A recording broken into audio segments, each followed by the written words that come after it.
Joseph, you're the head chef at Facebook, but I understand little known fact is that you once were a gator wrestler. That's true. How do you go from feeding gators to feeding Facebook employees? Well, I was also the kitchen manager there. I started out as a small airboat company and they moved into the gator wrestling. So I was more training them to be wrestled, and I wrestled with them about a month and a half. Okay, so what are we cooking here today? We're gonna do a black pepper fettuccine, a little bit of basil and a little bit of Parmesan cheese garnish.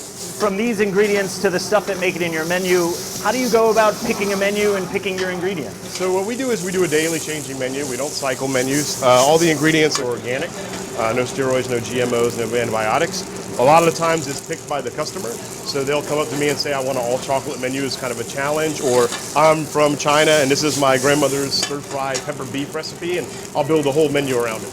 So you have Facebook employees coming from Russia and giving you borscht recipes, essentially. Yeah, well, I mean, you got to look at it like this. I can't bring them home.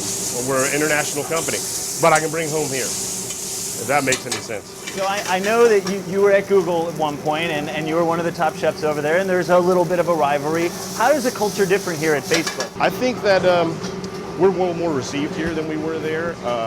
I feel like an equal here, and so does my team. I don't feel like the help. I don't feel like I'm here to serve engineers. I feel like I'm here and I'm just as much and just as important as any other manager in the company.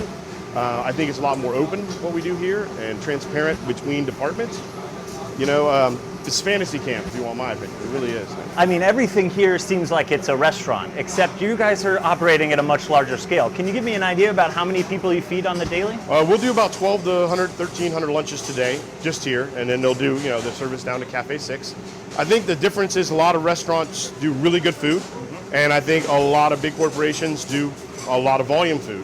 I think there's a very small notch of people that do really high volume food, restaurant quality. And we try to manage this like a restaurant. Just tell me as a last question, what's Mark Zuckerberg's favorite food? Two things he really loves a lot are the bacon wrapped hot dogs and pulled pork with a Carolina gold sauce. A little pulled pork sandwich is one of his favorite things to have too.